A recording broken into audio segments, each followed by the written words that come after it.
平逃，他逃了，这么合我意，这才是他们的真正目的。攻击！快！夺舍金角巨兽之后，我一直没有用这具身体战斗的。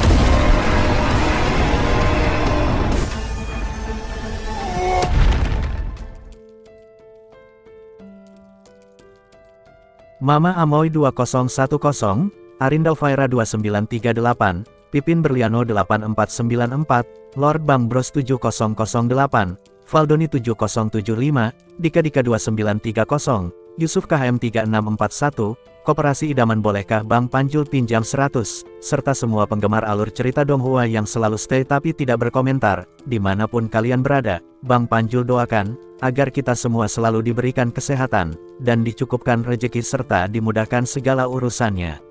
Yang mana pada pembahasan kali ini, Bang Panjul akan kembali membawakan spoiler, atau bocoran Donghua Swallowed Star, part 229. Dan biar nggak kelamaan openingnya, segera siapkan headset kopi dan cemilan, serta carilah posisi rebahan yang paling nyaman, dan yuk, mari sama-sama kita sebutkan kata kuncinya.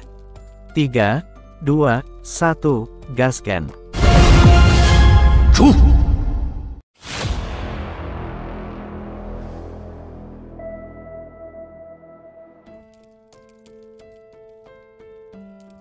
Pada part sebelumnya, saat Luo Feng dan para jenius lain akan melanjutkan perjalanan ke pusat kota utama kekacauan, yang merupakan wilayah tempat tinggal si pemilik kota. Tiba-tiba, langkah kaki mereka terhenti saat melihat di kejauhan, muncul seekor binatang bertanduk tunggal setinggi 3 meter, dengan seluruh sisik merah yang menutupi tubuhnya tampak berjalan ke arah mereka, dengan seorang pria muda mengenakan armor pertempuran berwarna biru tua, yang membawa sebuah pedang berwarna ungu, tampak berdiri di atas punggung monster tersebut. Bukankah itu adalah binatang buas? Bagaimana bisa si pria muda itu membawa binatang buas ke dalam kota utama kekacauan ini? Ucap para jenius dengan ekspresi kaget. Di sisi lain, si pria berjubah hitam yang saat itu menjadi pemandu Luo Feng dan kelompoknya, tiba-tiba membungkuk hormat pada si pria muda yang berdiri di atas monster tersebut. Sementara si pria muda yang menunggangi binatang buas, ia tampak tersenyum, dengan binatang buasnya yang terus melangkah melewati kelompok Luo Feng. Sesaat setelah binatang buas milik si pemuda itu melangkah jauh, tampak si pria berjubah hitam yang melihat Luo Feng dan para jenius lain yang tampak terkejut, ia pun tersenyum sembari berkata, "Kalian tak perlu terkejut seperti itu, karena pria yang menunggangi binatang buas tadi adalah penduduk abadi di kota kekacauan ini, dan dia memiliki hak istimewa untuk membawa binatang buasnya ke dalam kota kekacauan," ucap si pria berjubah hitam. Mendengar ucapan itu, Luo Feng dan jenius lainnya pun seketika terkejut. Bukankah menurut informasi yang ku dengar, bahkan seorang makhluk abadi pun akan kesulitan untuk memasuki wilayah ini? Jadi bagaimana bisa, si pria tadi dengan mudahnya memasukkan binatang buasnya ke dalam kota ini? Tanya salah satu jenius. Di sela itu Luo Feng berkata, "Mustahil, ini sangat mustahil. Bagaimana bisa seperti itu? Bukankah tiket untuk memasuki wilayah primitif ini terbilang sangat mahal?" ucap Luo Feng. Karena faktanya, bahkan Huyan Bo yang merupakan pejuang kuat di antara makhluk abadi pun, tidak memiliki kualifikasi untuk memasuki wilayah primitif, tapi lelaki muda tadi malah menjadi penduduk abadi. Di sela itu si pria berjubah hitam berkata, bahwa di dalam aliansi perusahaan virtual alam semesta tidak ada hal yang mustahil, karena selama menjadi seorang pejuang absolut yang memberikan kontribusi besar pada aliansi, maka seseorang dapat menjadi penduduk abadi di kota kekacauan ini, ucap si pria berjubah hitam. Mendengar ucapan itu, Wuka pun berkata, "Tuan penerima, bolehkah aku bertanya, bagaimana cara untuk menjadi penduduk abadi di kota ini?" tanya Wuka, yang langsung dijawab oleh si pria berjubah hitam, bahwa persyaratan untuk menjadi penduduk abadi terbilang sangatlah ketat, dan untuk saat ini kalian tidak usah mempertanyakan tentang hal itu. Karena jika kalian semua telah berada pada level abadi, maka dengan sendirinya kalian akan mengetahuinya, ucap si pria berjubah hitam, lalu kembali memimpin kelompok Luo Feng melewati jalan setapak. Yang dimana di kiri kanan jalan tersebut, terdapat gedung-gedung dengan banyak pejuang yang sedang bermeditasi di balkon tiap gedung. Yang dimana saat menyusuri jalan tersebut, tampak beberapa pejuang yang membuka matanya sejenak untuk melihat kelompok Luo Feng, sementara yang lainnya masih tetap tenggelam dalam meditasinya. Di sela langkah kaki mereka, si pria berjubah hitam kembali berkata, "Di depan adalah rumah pemilik kota, ucap si pria berjubah hitam, sembari menunjuk ke arah sebuah bangunan setinggi 300 meter, dengan papan nama besar yang bertuliskan City Owner Resident. Yang jika diartikan dalam bahasa Konoha, tulisan itu mengartikan kediaman pemilik kota. Yang dimana tulisan itu sendiri, seperti diisi dengan semacam sugesti yang dipenuhi daya pikat, membuat Luo Feng dan para jenius muda seketika terpikat saat melihat 3 kata yang bertuliskan kediaman pemilik kota. Di sela itu si pria berjubah hitam berkata, "Jangan terlalu lama melihatnya, karena hal itu bisa membuat kalian terpikat. Karena pada dasarnya, bahkan para pejuang tingkat abadi saja tidak berani untuk terlalu lama melihatnya," ucap si pria berjubah hitam. Mendengar ucapan itu, Luo Feng yang merasakan perasaan aneh saat melihat papan nama itu pun, langsung menurunkan pandangannya dan tak berani untuk melihatnya lagi. Di sisi lain, para jenius yang tak mengindahkan peringatan si pria jubah hitam dan terus melihat ke arah tulisan itu, ekspresi mereka pun seketika berubah seperti orang sedang jatuh hati. Melihat hal itu, si pria berjubah hitam yang biasanya kaku saat berkumpul dengan makhluk abadi, seketika ia pun melepaskan tawanya saat melihat kumpulan jenius yang telah terpikat oleh tulisan yang berisikan 3 kata itu. "Buset deh guys, boleh nih kalau Bang Panjul pelajari teknik ini, biar Neng Sari makin kelepek-kelepek."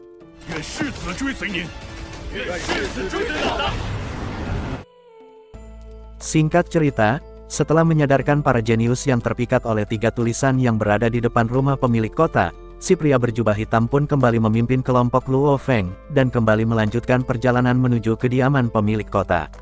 Saat melakukan perjalanan, Luo Feng pun baru menyadari, walaupun bangunan kediaman pemilik kota itu terlihat sangat dekat, namun faktanya, itu masih terbilang jauh. Karena dengan kecepatannya, Luo Feng dan kelompoknya membutuhkan waktu beberapa menit untuk sampai di pintu masuk.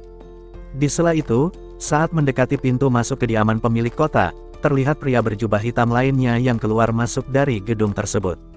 Di sela itu, si pria berjubah hitam yang memimpin kelompok Luo Feng pun berkata, bahwa kota utama kekacauan adalah satu-satunya kota di dalam wilayah semesta primitif.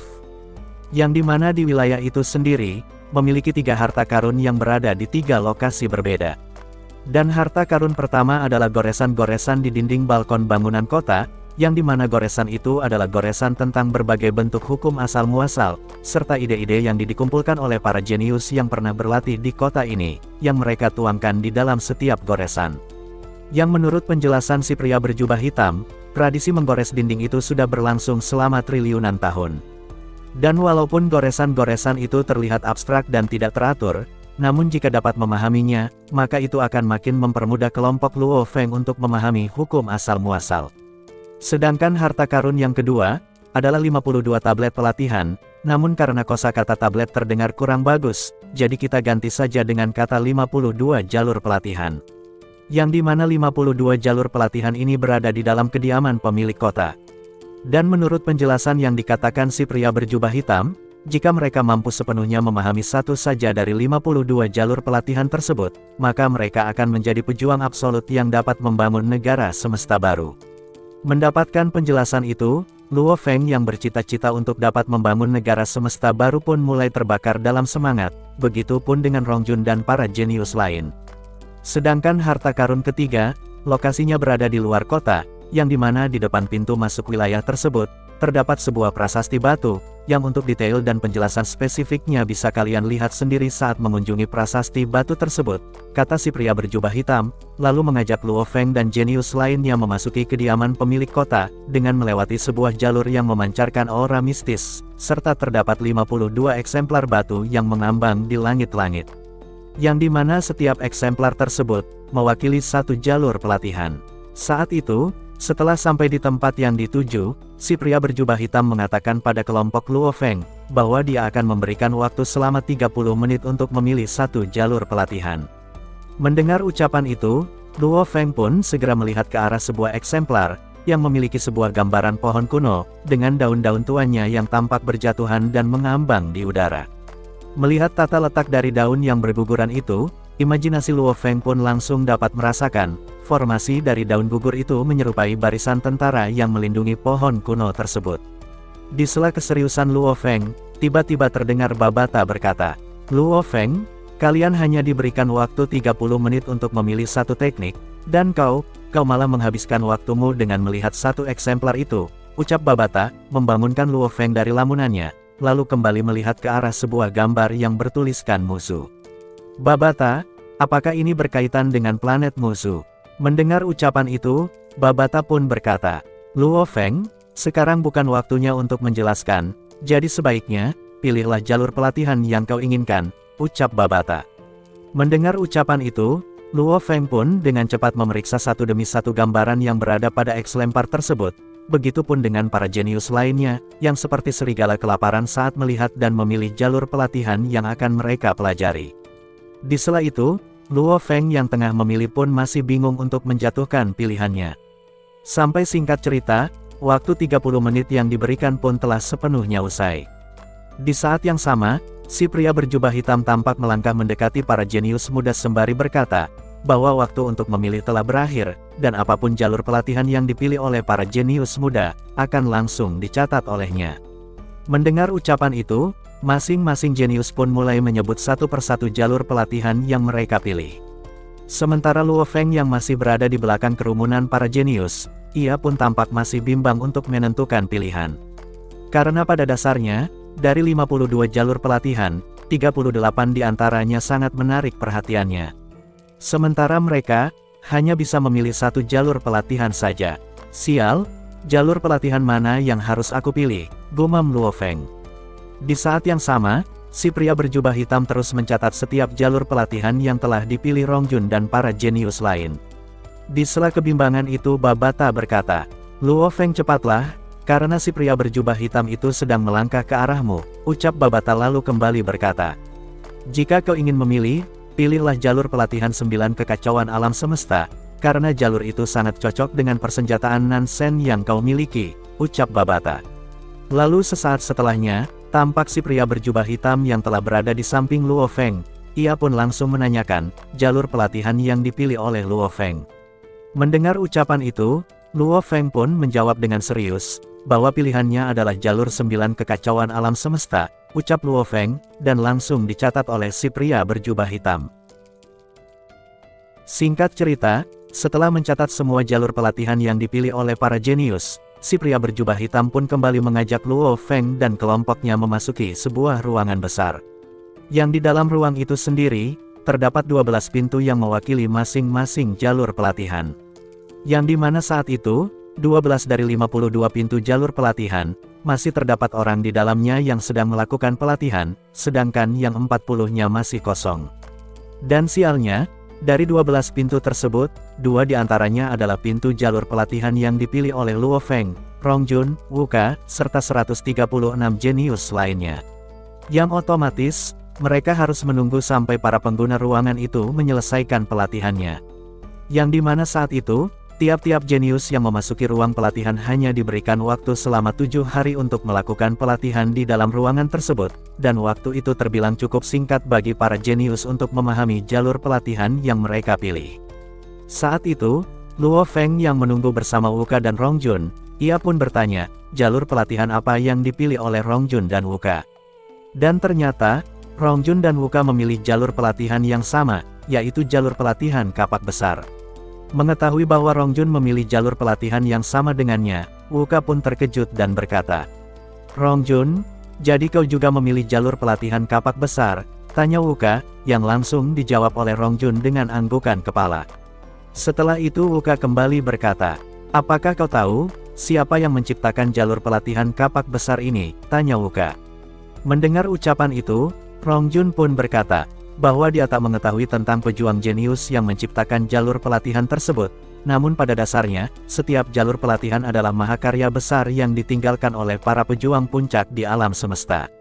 Mendengar perkataan Rongjun, Wuka pun berkata, bahwa yang menciptakan jalur pelatihan kapak besar adalah pendiri dari salah satu 5 kekuatan besar di alam semesta, yaitu pendiri utama dojo kapak besar. Mendengar ucapan itu, Luo Feng dan Rongjun pun seketika terkejut. Karena faktanya, walaupun dojo kapak besar berada pada urutan kelima daftar nama organisasi kuat di alam semesta, namun, jika dinilai berdasarkan peringkat dan kekuatan, dojo kapak besar berada pada urutan kedua setelah perusahaan virtual alam semesta, ungkap Wuka menjelaskan, sembari menertawakan jalur pelatihan yang dipilih oleh Luo Feng. Begitupun dengan Rongjun yang juga menertawakan Luo Feng sembari berkata, Luo Feng, pahamilah dengan baik jalur 9 kekacauan alam semesta yang kau pilih itu, karena mungkin saja di masa mendatang, kau akan memiliki masa depan yang cerah, ucap Rongjun, yang tertawa sembari memegang perutnya. Mendapat ejekan seperti itu Luo Feng pun menggelengkan kepala sembari berkata, "Sialan kalian, bisa-bisanya menertawakanku seperti itu," ucap Luo Feng, lalu melangkah ke salah satu balkon yang berada di kediaman pemilik kota, dan diikuti oleh Rongjun dan Wuka, yang kembali mendiskusikan tentang kota utama kekacauan. Di sela diskusi itu, tiba-tiba terdengar gemuruh disertai riak energi penuh tekanan, yang membuat Luo Feng dan beberapa jenius lain yang berada di balkon pun seketika menjadi pucat karena tak mampu menahan tekanan tersebut.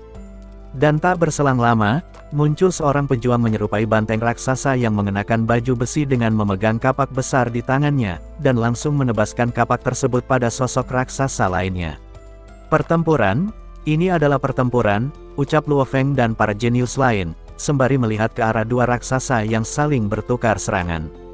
Di sisi lain, tampak seorang pria parubaya yang mengenakan jubah emas, melihat ke arah dua raksasa yang saling serang secara membabi buta sembari berkata, "Weiss dan Leibo, berani-beraninya mereka bertarung di dalam kota kekacauan, apakah mereka sedang mencari kematian?" ucap si pria berjubah emas, diikuti munculnya suara gemuruh yang mengguncang seluruh kota disertai kilatan-kilatan petir, yang membuat kedua raksasa yang semula bertarung seketika terdiam. Bahkan, energi kekacauan yang semula menyebar di seluruh kota, seketika terlihat tenang dan membentuk sebuah tangan raksasa. Di sela itu, salah satu raksasa berkata dengan ketakutan, "Pemimpin kota, masalah ini Wazelah yang memulainya." "Tidak, Leibo lah yang terlebih dulu ingin membunuhku," ucap kedua raksasa yang mulai saling tuduh, namun dengan ekspresi ketakutan, saat telapak tangan raksasa disertai sambaran petir yang menghantam tubuh kedua raksasa hingga menjadi abu. Melihat hal itu, Luo Feng dan seluruh jenius pun seketika terbelalak kaget, karena hanya dengan satu serangan saja, dapat membuat kedua raksasa yang merupakan pejuang level abadi seketika menjadi abu. 那是什么？是。